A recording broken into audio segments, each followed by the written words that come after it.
ናችሁ? እኔ አለው እግዚአብሔር ይመስገን ደህና ነኝ። ዛሬም በጠቃሚና በአዲስ ፕሮግራም በድጋሜ ተገናኝተናል። በዛሬው የጤና ፕሮግራማችን ላይ የምንመለከተው ቴስቶስትሮንን በተፈጥሮ በእጥፍ የሚጨምር ቁጥር 1 የሆነ ምግብን በዚህ ቪዲዮ ላይ የምነግራችሁ ይሆናል ማለት ነው።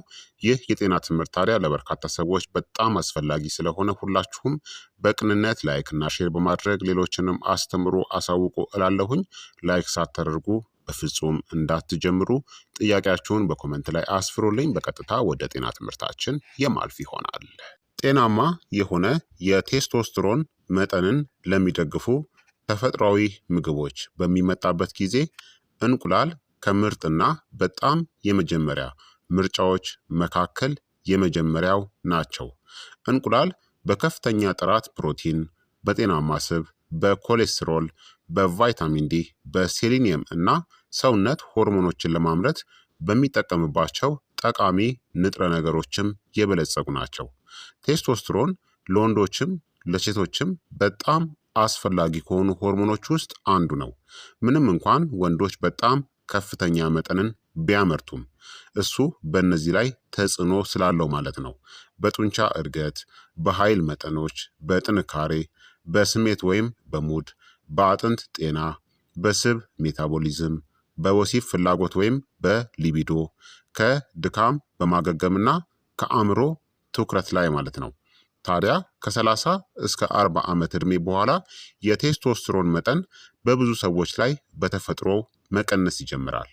ደካማ የሆነ እንቅልፍ፣ ውፍረት፣ ጭንቀት፣ የአካል ብቃት እንቅስቃሴን ማጣት፣ የምግብ ንጥረ ነገር እጥረት፣ የአልኮል አለአግባብ መጠቀምና በጣም የተቀነባበሩ ምግቦች መቀነሱን የባሰ ሊያደርጉት ይችላሉ። እንቁላሎች ኃይለኛ ናቸው፣ ምክንያቱም ሰውነት ለጤናማ ሆርሞን ምርት የሚያስፈልጉትን ብዙ ጥሬ ዕቃዎችንም ስለሚሰጡን ነው። እንቁላል ቴስቶስትሮንን ለመደገፍ ለምን እንደሚረዳ በግልጽ ልንገራችሁ። አንደኛ፣ በጤናማ ኮሌስትሮል የበለጸገ ስለሆነ ነው። ብዙ ሰዎች ኮሌስትሮልን ይፈራሉ፣ ነገር ግን ቴስቶስትሮን በትክክል የሚሰራው ከኮሌስትሮል ነው። ሰውነት ኮሌስትሮልን እነዚህን ጨምሮ ሆርሞኖችን ለመፍጠር እንደ ግንባታ አካል ይጠቀምበታል።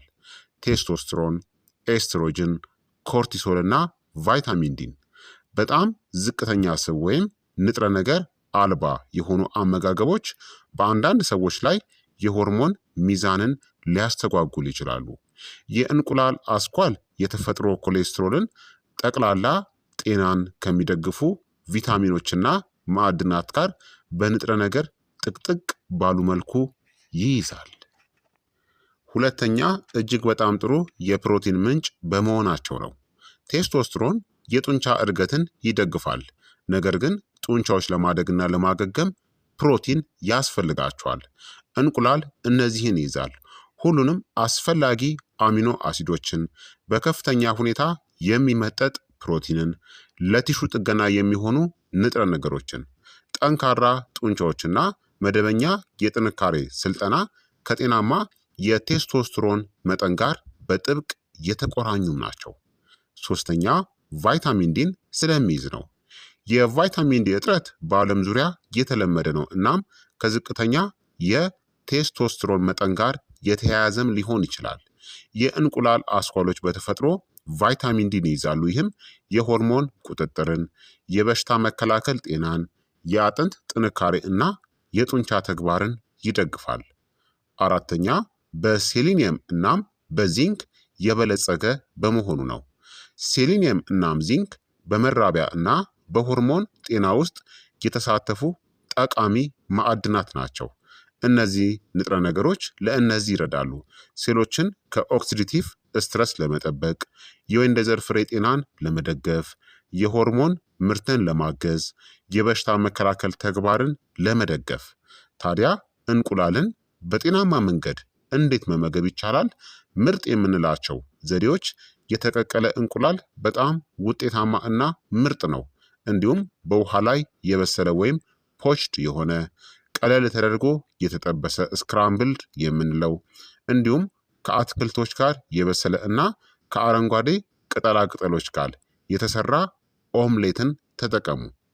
መራቅ ያለባችሁ አሰራር ደግሞ በዘይት ውስጥ በደንብ መጥበስ አያስፈልግም። ከመጠን በላይ ቅቤ ወይም ደግሞ የተቀነባበሩ ዘይቶችን እንዳትጠቀሙ። በየቀኑ ከተቀነባበሩ ስጋዎች ጋር መመገብን አስወግዱ።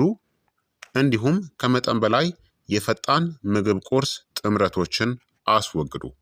ታዲያ ስንት እንቁላል ከተመገባችሁ በቂ ነው? ለብዙ ጤናማ አዋቂዎች በቀን ከ1 እስከ 3 እንቁላል በተመጣጣኝ አመጋገብ ውስጥ ሊካተቱ ይችላሉ። ፍላጎቶች በእነዚህ ላይ ተመስርተው ግን ይለያያሉ። በእንቅስቃሴ ደረጃችሁ፣ በአጠቃላይ አመጋገባችሁ፣ በሕክምና ሁኔታዎች፣ የኮሌስትሮል ችግሮች ካለ፣ የስኳር በሽታ ተጋላጭነት ካለ እናም በሐኪም ምክሮች አማካኝነት የተለየ የሕክምና ስጋት ያለባቸው ሰዎች የአመጋገብ ምርጫቸውን ከጤና ባለሙያ ጋር መወያየት ይኖርባቸዋል። ታዲያ 10 ዋና ዋና የእንቁላል ጥቅሞችን ለቴስቶስትሮን እና ለአጠቃላይ ጤናችን ምን ጥቅም እንደሚሰጥ በዝርዝር ልንገራችሁ። አንደኛ፣ የተፈጥሮ የቴስቶስትሮን ምርትን ለመደገፍ ይረዳል። እንቁላል በሆርሞን ፈጠራ ውስጥ የተሳተፉ ንጥረ ነገሮችን በተለይም ኮሌስትሮልን፣ ቫይታሚን ዲን እና ጤናማ ቅባቶችን ይሰጣሉ።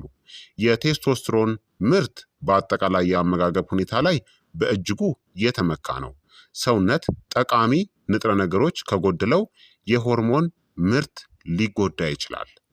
ሁለተኛ፣ የጡንቻን ብዛትን ለመገንባትና ለመጠበቅም ይረዳል።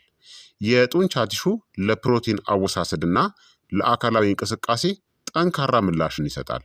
እንቁላሎች ሁሉንም አስፈላጊ አሚኖ አሲዶችን በከፍተኛ ሁኔታ ጥቅም ላይ በሚውሉ ቅርጾች ስለሚይዙ ከፍተኛ ጥራት ካላቸው የፕሮቲን ምግቦች ውስጥ አንዱ ናቸው። ሶስተኛ፣ የጥጋብ ስሜትን እና የምግብ ፍላጎትን ቁጥጥር ያሻሽላል። እንቁላል ከፍተኛ እርካታን የሚሰጡ ምግቦች ናቸው። የፕሮቲን የስብና የንጥረ ነገሮች ጥምረት ከመጠን በላይ ረሃብንና የምግብ ፍላጎትን ለመቀነስ ይረዳል። ይህ ስኳር የበዛባቸውን ምግቦችና የተቀነባበሩ ምግቦችን ከመጠን በላይ መመገብንም ሊቀንስ ይችላል። አራተኛ፣ ጤናማ የአንጎል ስራንም ይደግፋል። እንቁላሎች ለአንጎልና ለነርቭ ስርዓት ጠቃሚ ንጥረ ነገር የሆነውን ኮሊንን ይይዛሉ። ኮሊን ትውስታን፣ ትኩረትንና የነርቭ ምልክቶችን ይደግፋል። የሆርሞን ጤና እና የአንጎል ጤና በቅርበት የተሳሰሩ ናቸው። አምስተኛ፣ የኃይል ምርትን ይደግፋል። ዝቅተኛ ቴስቶስትሮን አንዳንድ ጊዜ ከድካም፣ ከዝቅተኛ ተነሳሽነትና ከድክመት ጋር ይያያዛል። እንቁላል የኢነርጂ ብልሽትን ከሚያስከትሉ ጣፋጭ ቁርሶች በተለየ መልኩ የተረጋጋ ኃይል እንዲኖር ይረዳሉ። ስድስተኛ፣ ጠንካራ አጥንትን ለመጠበቅም ይረዳል። ቴስቶስትሮን እና ቫይታሚን ዲ ሁለቱም በአጥንት ጤና ላይ ሚናን ይጫወታሉ። በእድሜ ምክንያት ቴስቶስትሮን ሲቀንስ የአጥንት ጥግግትም ሊቀንስ ይችላል። እንቁላል አጥንትን የሚደግፉ ንጥረ ነገሮችን ይይዛሉ። ሰባተኛ፣ ጤናማ የክብደት አያያዝን ይደግፋል። ከመጠን በላይ የሆድ ስብ ከሆርሞን አለመመጣጠን ጋር በጥብቅ የተያያዘ ነው። እንቁላል የጥጋብ ስሜትን በመጨመርና መክሰስን በመቀነስ ለተሻለ የክብደት ቁጥጥር ይረዳሉ። ስምንተኛ፣ የመራቢያ ጤናንም ይደግፋል። እንቁላል ለመራቢያ ተግባር አስፈላጊ የሆኑትን ሴሊኒየም፣ ዚንክና ቫይታሚን ዲን ይይዛሉ። እነዚህ ንጥረ ነገሮች የወንድ የዘር ፍሬ ጤናን እና የሆርሞን ሚዛንንም ይደግፋሉ። ዘጠነኛ፣ ከአካል ብቃት እንቅስቃሴ በኋላ ለማገገምም ይረዳል። የጥንካሬ ስልጠና ጥገና በሚፈልጉ ጡንቻዎች ላይ ጫናን ይፈጥራል። የእንቁላል ፕሮቲን የጡንቻን ማገገም እና የቲሹ መልሶ ግንባታን ይደግፋል። አስረኛ፣ አጠቃላይ የሆርሞን ሚዛንን ይደግፋል። ሆርሞኖች እንደ አንድ ስርዓት አብረው ይሰራሉ። በእንቁላል ውስጥ ያሉት ንጥረ ነገሮች የሰውነትን ሆርሞኖችን በተፈጥሮ የመቆጣጠር ችሎታንም ይደግፋሉ። ታዲያ ቴስቶስትሮን በተፈጥሮ ለመደገፍ ምርጥ የኑሮ ዘይቤ ልምዶችን ልንገራችሁ። ምግብ ብቻውን በቂ ላይሆን ይችላል። የቴስቶስትሮን መጠን በአኗኗር ዘይቤም በእጅጉ ይነካል ማለት ነው። ስለዚህ አንደኛ በደንብ ተኙ። ደካማ እንቅልፍ የቴስቶስትሮን መጠንን በከፍተኛ ሁኔታ ሊቀንሰው ይችላል። ከ7 እስከ 9 ሰዓታት ጥራት ያለው እንቅልፍን ለማግኘት ሞክሩ። ሁለተኛ የጥንካሬ ስልጠናን አድርጉ። የመቋቋም ልምምድን በጣም ጠንካራ ከሆኑ የተፈጥሮ የቴስቶስትሮን መጨመሪያዎች አንዱ ነው። ሶስተኛ ከመጠን በላይ ስኳርና የተቀነባበሩ ምግቦችን ቀንሱ። እነዚህ ለውፍረትና ለኢንሱሊን ሬዚስታንስ አስተዋጽኦ ያደርጋሉ። ይህም የሆርሞን ሚዛንን ይጎዳል። አራተኛ ጭንቀትን ተቆጣጠሩ። ስር የሰደደ ኮርቲሶልን ከፍ ያደርገዋል። ይህም በቴስቶስትሮን ምርት ላይ ጣልቃ ሊገባ ይችላል። አምስተኛ ጤናማ የሰውነት ክብደትን ጠብቁ።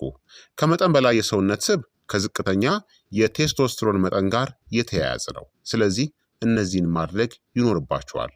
የዝቅተኛ ቴስቶስትሮን ምልክቶች ድካምን፣ የጡንቻ መቀነስንና የወሲብ ፍላጎትን መቀነስን ሊያካትቱ ይችላሉ። ነገር ግን እነዚህ ምልክቶች ከእንቅልፍ መዛባት፣ ከጭንቀት ወይም ከሌሎች የጤና ችግሮችም ሊመጡ ይችላሉ። እንቁላል ከፍተኛ ጥራት ያለው ፕሮቲን፣ ጤናማ ስብ፣ ቪታሚኖችና ማዕድናትን በቀላል እና በተመጣጣኝ ዋጋ ስለሚሰጡ ቴስቶስትሮንን ለመደገፍ ከምርጥ ምግቦች ውስጥ አንዱና የመጀመሪያዎቹ ናቸው። ከአካል ብቃት እንቅስቃሴ፣ ከጥሩ እንቅልፍና ከጤናማ አመጋገብ ጋር ሲጣመሩ ለረጅም ጊዜ ጥንካሬ እና ጤና ኃይለኛ ስትራቴጂካዊ አካል ሊሆኑም ይችላሉ ማለት ነው። ስለዚህ ክቡራትና ክቡራን ተመልካቾቼ የዛሬው የጤና ትምህርቴ እንግዲህ ይህንን ይመስል ነበረ። እንደተማራችሁበት ተስፋ አደርጋለሁኝ። ቴስቶስትሮንን በተፈጥሮ በከፍተኛ ሁኔታ የሚጨምር ድንቅ አንድ ምግብን እንቁላልን በዚህ ቪዲዮ ላይ በግልጽ ነግሬያችኋለሁ ማለት ነው። ስለዚህ እንቁላልን ምንጊዜም በአመጋገባችሁ ውስጥ ማከል ይኖርባችኋል ማለት ነው። አንዳንድ የጤና ችግር ካለባችሁ፣ ከፍተኛ ኮሌስትሮል ካለና ሌሎች በሐኪም የታዘዘላችሁ አንዳንድ የጤና ችግሮች ካሉ በቅድሚያ ሐኪማችሁን ታዲያ ማማከር ይኖርባችኋል ማለት ነው። ጤናማ ከሆናችሁ ግን በቀን ከ1 እስከ 3 እንቁላልን መመገብ ትችላላችሁ። እንደ እንቅስቃሴ ደረጃችሁ ደግሞ ከዛ በላይም ልትመገቡ ትችላላችሁ ማለት ነው። የዛሬው የጤና ትምህርት እንግዲህ ይህንን ይመስል ነበረ። ላይክና ሼር ማድረጋችሁን እንዳትዘነጉ። ጥያቄያችሁን ደግሞ በኮመንት ላይ ያስፍሩልኝ። በቀጣይ የጤና ትምህርት እስከምንገናኝ እኔንም እናንተንም ቸር ያቆየን። መልካም ጊዜ፣ መልካም ቆይታ